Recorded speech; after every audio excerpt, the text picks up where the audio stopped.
নবীর জিকির আল্লাহর জিকির মাওলার ঘোষণা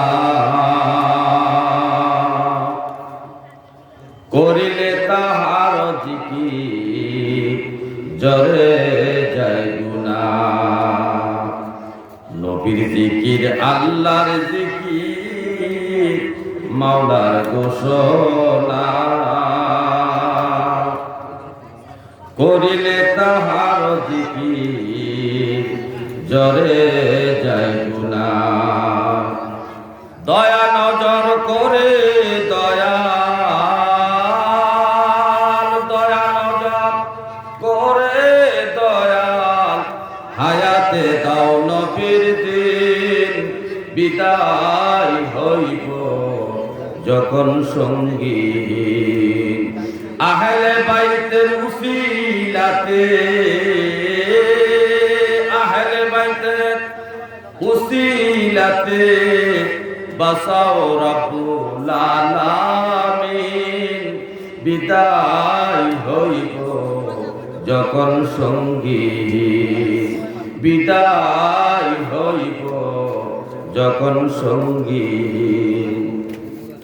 রহমাতাল লিল আলামিন নবীজি আমার, সারা সৃষ্টির অসহায়দের করিবেন উদ্ধার। ঘোর অন্ধকার কবর আমার, ঘোর অন্ধকার কবর আমার, অপেক্ষায় থাকবে যেদিন বিদায় হইব যখন সঙ্গী। আহলে বাইতের উসিলাতে, আহলে বাইতের উসিলাতে বাসাও রাব্বুল আলামিন বিদায় হইব যখন সঙ্গী।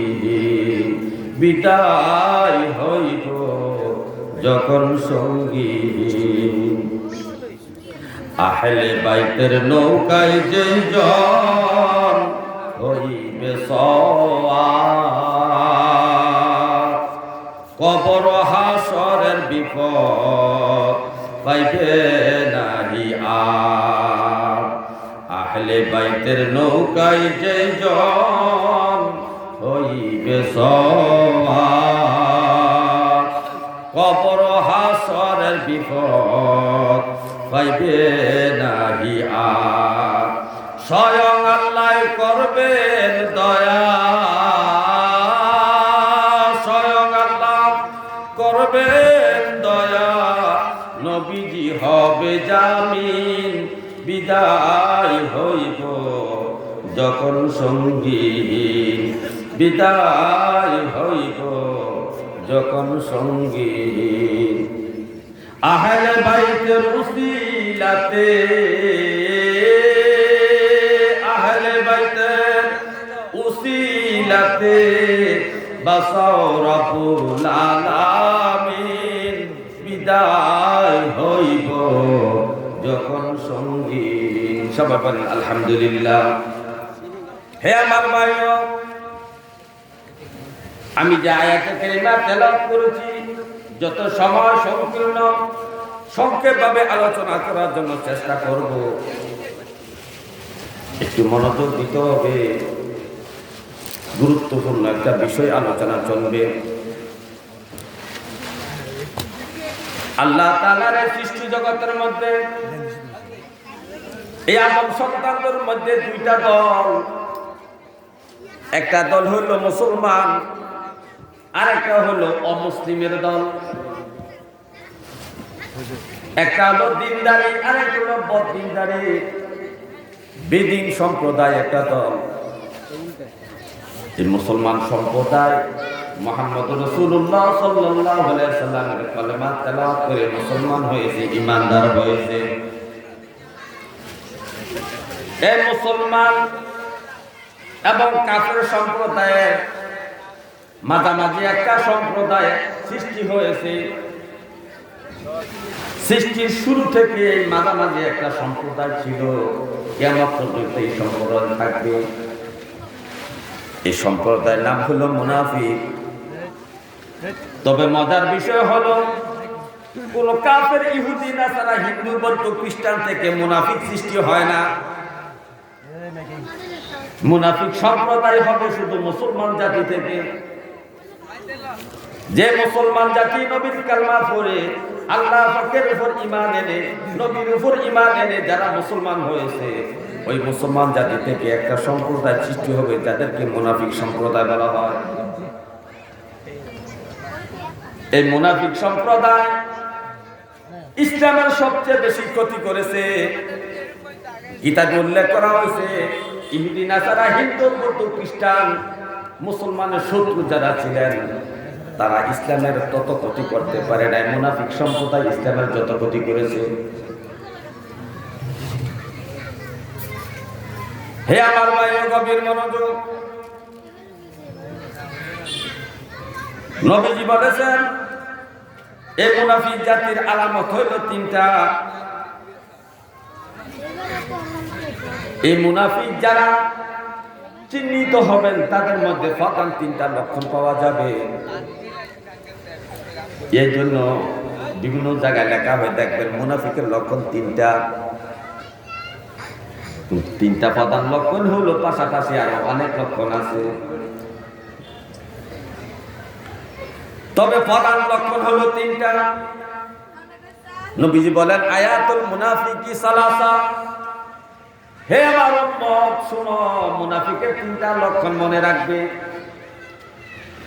এক নম্বর লক্ষণ হলো ইযা হাদাসা কাযাবা, যখন তারা কথা বলবে মিথ্যা কথা বলবে। যখন তারা কথা বলবে মিথ্যা বলবে। তাহলে আমরা একটা লক্ষণ পেয়ে গেলাম, সে মিথ্যা কথা বলবে। তবে কোন মুসলমান যদি হঠাৎ করে মিথ্যা বলে, আপনি তাকে মুনাফিক বলতে পারবেন কিনা? না, মুনাফিক বলা যাবে না। কতটুকু মিথ্যা বললেন একটা মুনাফিকের লক্ষণ হবে, এর একটা সীমা কিতাবের মধ্যে উল্লেখ করা হয়েছে। যেমন একজন মুসলমান 24 ঘন্টার মধ্যে যতটা কথা সে বলে, তার জবান দিয়া যতগুলা কথা বাইর হয়, এই 100% কথার মধ্যে যদি 50 নয় 55 অথবা 60% কথা মিথ্যা বলে, মিথ্যা প্রমাণিত হয় তার কথাগুলা, তাহলে এটা মুনাফিকের একটা লক্ষণ হয়ে দাঁড়াবে। কিন্তু একটা দুইটা মিথ্যা কথা বললে তাকে মুনাফিক বলা যাবে না। এই মিথ্যা কথার পরিমাণটা নির্ণয় করতে হবে। 24 ঘন্টার মধ্যে সকাল থেকে সন্ধ্যা, সন্ধ্যা থেকে সকাল পর্যন্ত যতগুলা কথা বলেছে, মা বাবার সাথে, বিবির সাথে, সমাজের সাথে, হাটে বাজারে ঘাটে, বন্ধু বান্ধবের সাথে বিভিন্ন জায়গায় চলাফেরা করতে যাইয়া ওই মুসলমান যতগুলা কথা বলেছে, এর মধ্যে যদি 55 অথবা 60% কথা যদি মিথ্যা প্রমাণিত হয়, তাহলে ওই ব্যক্তির মধ্যে মুনাফিকের মিথ্যা কথার লক্ষণটা প্রমাণিত হবে। কিন্তু একটা দুইটা তিনটা চারটা পাঁচটা কথা বললে তাকে মুনাফিক বলা যাবে না, মুনাফিকের লক্ষণ ধরা যাবে না। তাহলে আজকে আমাদের সমাজের মধ্যে দেখেন, আমরা মোবাইলের মধ্যে শত শত মিথ্যা কথা বলি। মাল সামানা ক্রয় বিক্রয় করতে গেলে মিথ্যা কথা দোকানদাররা বলে, সবজি বিক্রি করতে গেলে মিথ্যা কথা বলা হয়, মুদি দোকানে মাল বিক্রি করতে মিথ্যা কথা বলা হয়। বিদেশে লোক নিবে যে দালাল, দালালও মিথ্যা কথা বলে। অফিসে, আদালতে, প্রত্যেকটা জায়গায় মিথ্যার সরাসরি। বর্তমান যুগে এমন একটা অবস্থা হয়েছে, এমন একটা ক্ষেত্র নাই যে ক্ষেত্রের মধ্যে মিথ্যার প্রচলন নাই। ওয়াজ করতে গেল মিথ্যা ওয়াজ করে, যে ঘটনার কোনো প্রমাণ কোরআনে নাই, হাদিসে নাই, কোনো কিতাবে নাই, এমন ঘটনা মালিকের মধ্যে বর্ণনা করা হয়।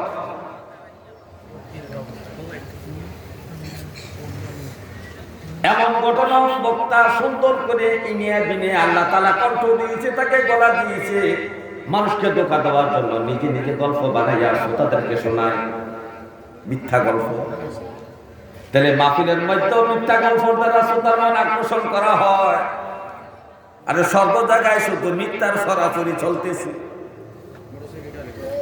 হে আমার ভাই, পৃথিবীর মধ্যে যতগুলা পাপ আছে এক একটা পাপের এক একটা শাস্তি হবে। দুইটা পাপ আছে দুনিয়াতে, দুইটা পাপের দুর্গন্ধ হাসর মাঠে ছড়াবে। আপনি নামাজ পড়েন না, যে নামাজি হাসর মাঠে উঠছেন, আপনার শরীর থেকে দুর্গন্ধ প্রকাশ হবে না। কিন্তু জেনা করে যদি হাসর মাঠে উঠেন, জেনা করে শরীর থেকে একটা দুর্গন্ধ বাইর হবে। হাসরবাসী দেখে এই গন্ধ নাকের মধ্যে গেলে বুঝতে পারবে লোকটা জেনাকার।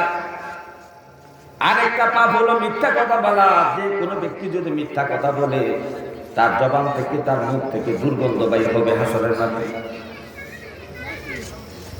এই মিথ্যাকে আমাদের পরিহার করা দরকার। মিথ্যা ভয়ঙ্কর একটা পাপ। নবীজি বলছে, মিথ্যা মানুষের রিজিক কমায়, মিথ্যা মানুষের হায়াত কমায়। এগুলো তো হাদিসের কথা। হে আমার ইমানদার ভাইও, আমরা মিথ্যা ছেড়ে দিব। আমরা মুনাফিকের আলামতের মধ্যে যেন আমরা না পড়ি। 2 নম্বর আলামত হলো, নবীজি বলছেন, ওয়াইজা ওয়াদা আখলাফা। যখন সে অঙ্গীকার করে, শপথ করে, শপথ ভঙ্গ করে। মুনাফিকের 2 নম্বর লক্ষণ হলো, যখন সে শপথ করে, শপথ ভঙ্গ করে। ওয়াদা করলে ওয়াদা ভঙ্গ করে। কেমনে ওয়াদা ভঙ্গ করে, এই বিষয়ে যদি আলোচনা করতে যাই, অত 1 থেকে 1.5 ঘন্টা সময় দরকার। প্রতিটা খাতে খাতে, প্রতিটা ক্ষেত্রে ক্ষেত্রে, প্রতিটা জায়গায় জায়গায় আমরা ওয়াদার বরখেলাপ করি, অঙ্গীকার শপথ ভঙ্গ করি। এর মধ্যে 1 নম্বর ওয়াদা হইল, হাসরের আল্লাহ তাআলা আমাদেরকে সৃষ্টি করে বাবা আদমের পিঠ থেকে আমাদেরকে বাহির করিয়া আমাদেরকে জিজ্ঞাসা করেছিল, আলাস্তু বিরাব্বিকুম, আমি কি তোমাদের রব নই? আমরা এক বাক্যে সবাই জবাব দিয়েছিল। নবী থেকে শুরু করে সাধারণ মানুষ পর্যন্ত সবাই এক বাক্যে জবাব দিয়েছিল, কালু বালা, আপনি আমাদের রব, আপনি আমাদের প্রতিপালক, আপনি আমাদের রব। কিন্তু দুনিয়াতে জন্মের পরে আল্লাহকে রব না মানিয়া দুনিয়ার মানুষকে, দুনিয়ার সৃষ্টিকে আমরা রব মানা শুরু করেছি। কথায় কথায় বলি, উনি খাওয়াইলে আমি খাইছি, উনি বাঁচাইলে তো আমি বাঁচছি। ওনার কাছে যাওয়াতে জিনিসটা আমার এক হয়েছে, ওনার কাছে যাওয়াতে জিনিসটা আমি পাইছি। আর এই কথাটা এভাবে বলা যাবে না।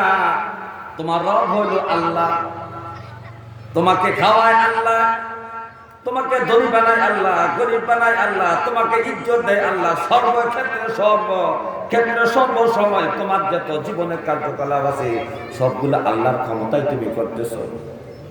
তোমার রব হইল আল্লাহ। তুমি ডাক্তার ওষুধ খাইয়া রোগ ভালো হয়েছে, তুমি কত বড় নাফরমানির কথা বলো, অমুক ডাক্তার কাছে না গেলে আমি মরে গিয়েছিলাম। আরে অমুক ডাক্তারকে তোমাকে বাঁচানোর ক্ষমতা আছে কিনা? হায়াত দেওয়ার মানে একমাত্র আল্লাহ ছাড়া আর সৃষ্টি জগতের কোন ব্যক্তির কাছে হায়াত দেওয়ার কোন ক্ষমতা নাই। হে আমার ভাই, গভীর মনোযোগ। তুমি যে ওয়াদা করলা কালু বাবা বলে, কিন্তু দুনিয়াতে আসিয়া জন্মের পরে বুঝ হইয়া তুমি আল্লাহকে রব অস্বীকার শুরু করে দিয়েছ। তুমি রব মানা শুরু করছো তোমার ব্যবসা বাণিজ্যকে। তুমি বলতেছো, আমার এই ব্যবসা বাণিজ্য না থাকলে আমার সংসার ধর্ম চলতো না, আমার সংসার মানুষগুলা না খাইয়া মরতো, আমি নিজেও না খাইয়া মরতো। তাহলে তোমার কি ব্যবসা খাওয়ায় না আল্লাহ খাওয়ায়? তোমার এই কথাটা বলা এইভাবে ঠিক হয় না। তুমি বলতে পারো, আল্লাহ তাআলা আমাকে একটা সুন্দর ব্যবসা দিয়েছেন, হালাল পন্থা। আমি এই ব্যবসার মধ্যে শ্রম দিতেছি, শ্রমের মাধ্যমে আমার ইনকাম হচ্ছে।